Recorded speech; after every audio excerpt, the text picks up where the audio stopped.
সংগ্রামী জনতা, উপস্থিত সাংবাদিক ভাইরা, আমার প্রান্তীয় যুব সমাজ, আমরা দিন শ্রেণী নামাজ রোজা হজ যাকাত এগুলি ব্যস্ত থাকি, মাদ্রাসায় পড়াশোনা ব্যস্ত থাকি।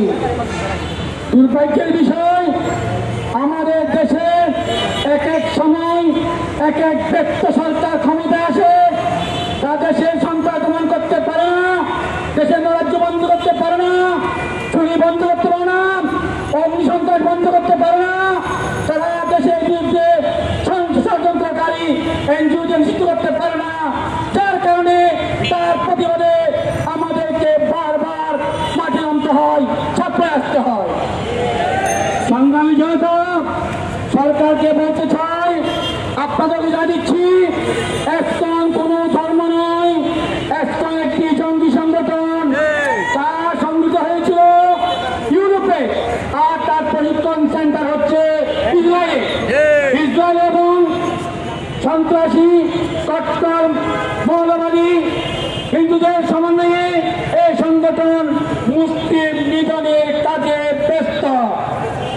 এদেশে রন্ধে রন্ধে ঢুকে টাকা পয়সা দিয়ে ধর্মান্তরিত করার চেষ্টা করছে, আমাদের মা বোনদের ইজ্জত হরণ করছে, আলেম ওলামাকে হত্যার হুমকি দিচ্ছে, এমনকি তাদেরকে মেরে ফেলা হয়েছে, অতীতে আরো মারার চেষ্টা করছে।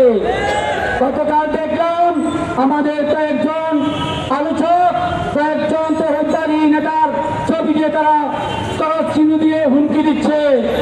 বলতে চাই, হুমকি দিয়ে লাভ নেই, আমাদের জন্ম হয়েছে শহীদের জন্য, আমরা শহীদের জন্য আল্লাহর সাথে ওয়াদা করেছি, আল্লাহর সাথে আমাদের জান বিক্রি করে দিয়েছি। শহীদ হওয়ার কাছে আমরা সেই জাতি।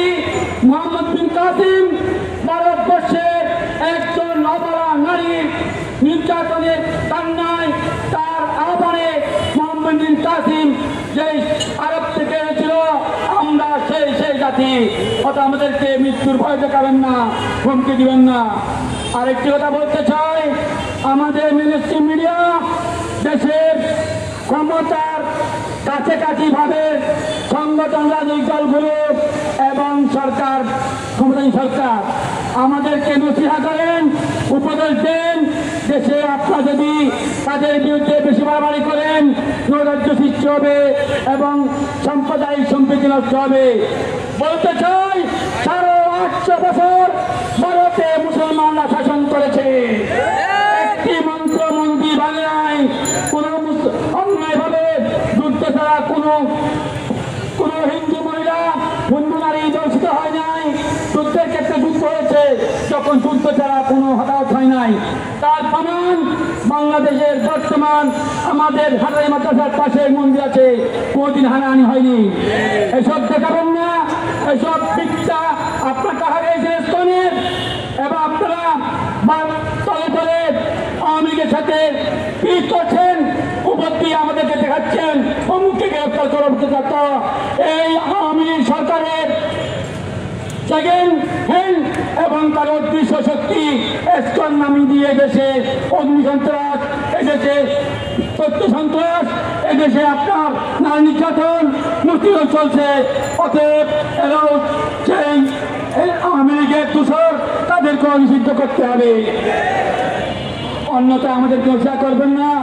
আমরা আমাদের দিনী ফয়সার জন্য মাঠে নামব, কারণ আমরা আমাদের প্রত্যেকটা মুসলমান, একটা মুসলমান ভাই স্বরূপ আমাদের বোন, প্রত্যেকটা মুসলমান আমাদের বোন।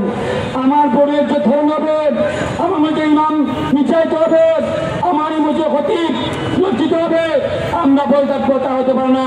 আমাদের কি মেনে কাজ আছে, মাঠে আছি, থাকবো ইনশাল্লাহ।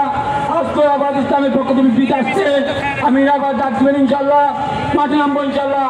বাকি নির্বাচন সুস্থ করেন না করছে আপনাদের ব্যাপার। আমি বলবো, সংখ্যাগরিষ্ঠ মানুষের সাথে রেখে তাদের ধর্মীয় বিশ্বাস, কৃষ্টি কালচারকে মানে রেখে মাথায় রেখে এটি রাজনীতি করুন।